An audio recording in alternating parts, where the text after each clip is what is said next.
Hi, I'm Kurt from Kurt's Auto, and this is my 1940 Ford project build. This is going to be part 3. I got the car completely stripped down as far as the fenders, running boards, and everything else. I'm going to go through and show you what I found with the body.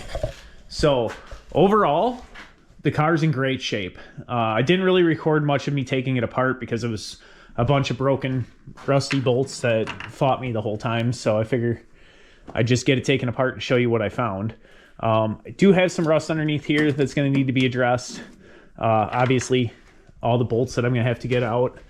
The frame is looking like it's in pretty good shape everywhere. This metal seems to be all great. The doors look pretty good. I got a bad spot here on the inside that goes all the way through that's going to fall apart and have to be fixed. In the rear, we definitely have some putty that was put in here. And this whole section here was all filled with putty. This part here is completely rotted out. We'll definitely have to replace all of that. We got the same putty on this side over here. Fenders, kind of the same deal. Down in here, I found there's mud. In the rear section, I found a bunch of mud. In here, obviously, inner wet fender. It's a little rough on this side. The trunk floor, obviously I've shown this in the other video, but I'll show it again. We're gonna have to redo the entire trunk floor assembly and fix all of these holes through here. This door is pretty rough. It suffered, I think, from the same sag that the other door suffers from, where it was kind of falling down, and somebody did a repair here that's not great. They got body lines pretty rough where it's actually touching here and dented in.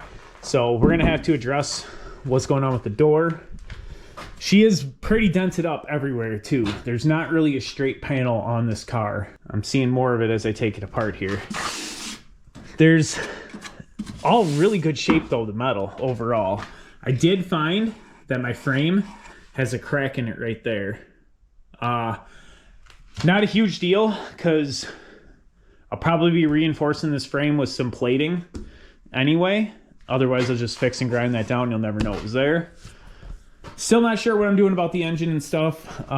It is still low on compression on this cylinder. We're down to about 40 pounds.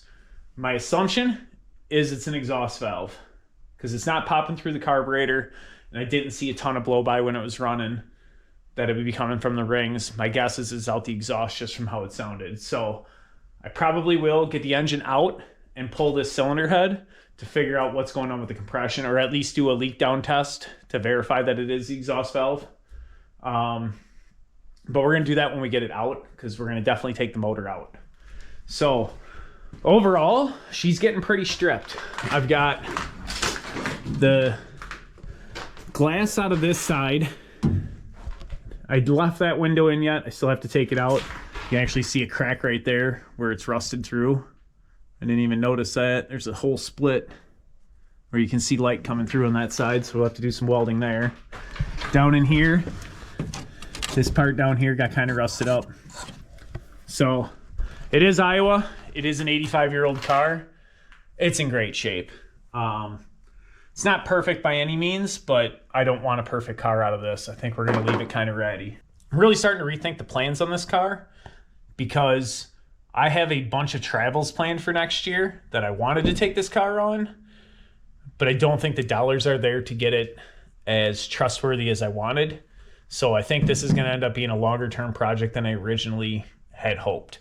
I would still love to have it done for rat stock, which is in September. But I think I'm going to take my time on this one and really try and do it right. We're going to pull it completely apart and we're going to fix everything that's wrong with it and make sure that when it's done, I have a good, reliable, drivable car that will be finished and ready to go. So pretty excited that we're this far on it. I'm going to get some of this mess cleaned up on the floor here. And if I find some other spots to show you on the fender, like this has got some putty in it here. You can actually see it down. There's cracks in here. There's putty here. So when we sand all this stuff down and we start fixing some of these dents, we're going to have some definite metal work to do. Actually, you can see how terrible the putty job was there. Yeah, it's definitely in need of a lot of work. Okay. So this is how the oil looks. I cracked the plug loose and I started to drain it. And it's like barely coming out. And there's chunks in it.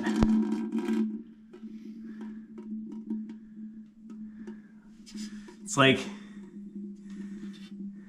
ooh, it stinks. This oil may have been in here for decades. Well, it has.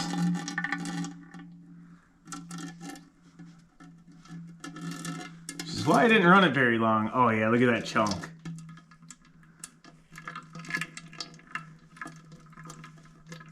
Yuck. Yeah. So there's some big chunks in the oil. I'm glad I only ran it for a short period of time. We're gonna let that all drain out of there. I will say the one thing the camera doesn't capture is the smell. This is definitely very old oil. The whole bottom of the oil pan is just going to be completely filled with sludge. So I'm glad when I did start it, I only ran it for a few seconds. Because of where that hoist is at, I'm not standing under there holding it. I'm going to pull the engine out and then we'll drain the rest of the oil out of it.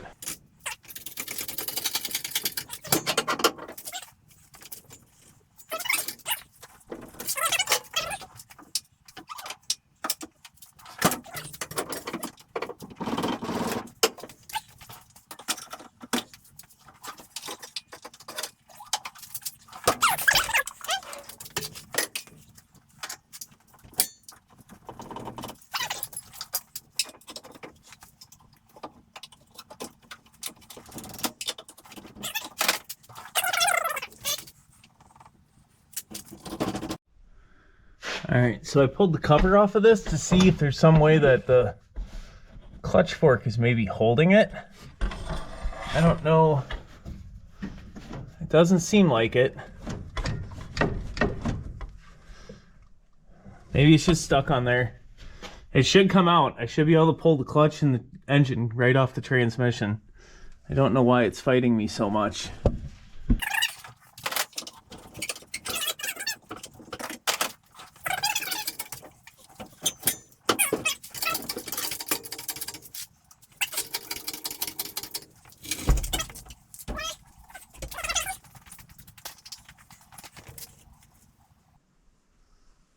All right. So here it is. Flathead is out.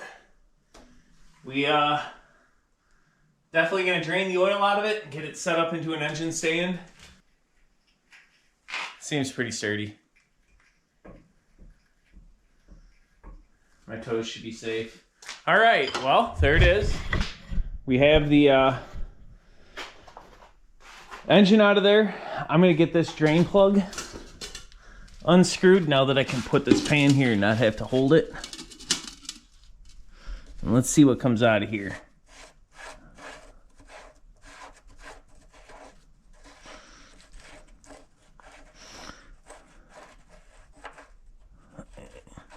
It's a monster drain plug. I was expecting it to just pour out and it barely drizzles.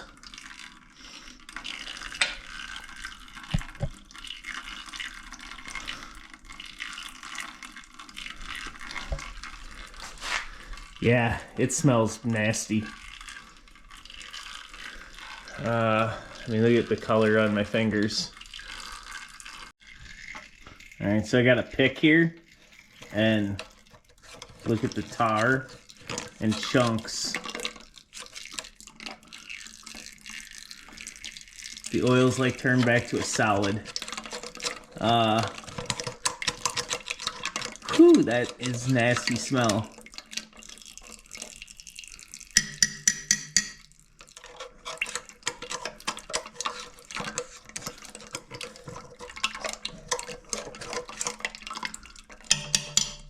It's actually pretty decent oil.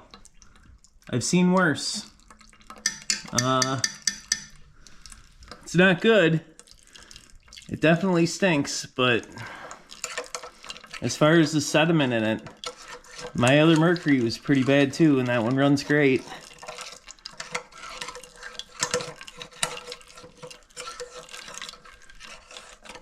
So definitely big chunks. So I'm gonna let that all drain out of there. And the biggest question is not the oil system, but the compression. Whatever's wrong with this cylinder. My guess is we got an exhaust valve in the head, or in the block, causing that problem, but we'll find out soon enough here. Well, so I got the engine out of here, and looking at this, there's not really much oil leakage or anything like that. I'm guessing this has been rebuilt not that long ago. I would have expected to see more leakage. I have no idea exactly what I have here, but I do know I'm low on compression on that one cylinder. So I went out and grabbed my compression tester, and we're gonna put pressure in the cylinder and see where it's leaking from. Hang on here. There's exhaust.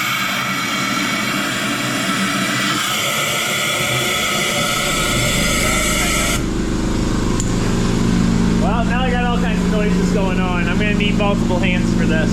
So the one thing I need to know is where the compression is going on this cylinder. All the other ones were good enough to where this engine would run, but this one was down to 40 pounds. So with that, I have taken and locked the engine up with a bar so it can't spin.